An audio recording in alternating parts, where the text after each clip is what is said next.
বোঝে অনেকে জল চেনে ফিশা। আরে আমি তো এমনি আর কি মেরে বললাম স্বাস্থ্যবান হয়। বাবু আমার না ভয় লাগছে ওরা ওরকম করতে তুমি তো ঘরে যাবে খাবার দাবার দাও দুধ কলা দাও ও আমি দুধ কলা দিয়ে আসবো কলা খেতে পারবে না দুধই দাও এখন কোথায় দিই? কালকে আমি মন্দিরে দিয়ে আসবো। হাতটা দেরি আছে গেছাইছে দেখ ঘরে ঢুকে যায় না জানো না যাবে না না যাবে না ওই করতে তুই ঘরে ঢুকে যাবে ছাড়বে যে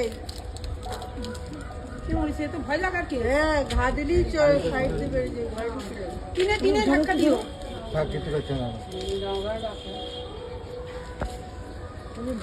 জল দিলে চল যাবে তুই কোন জায়গায় হেমন্ত, ভিডিও কর। আমি এইখানে মান্তুমা ওখানে বসে রয়েছে, আমি এইখানে দেখে আমি জল ফেলতে যাচ্ছিলাম, আমারে দেখে ও ছেড়ে দেওয়ার মধ্যে ঢুকে গেছে। দেখ না আমি এখানে দাঁড়িয়েছিলাম, এখানে কি এই কবে দেখে দুটো থাকবে না তো কটা থাকবে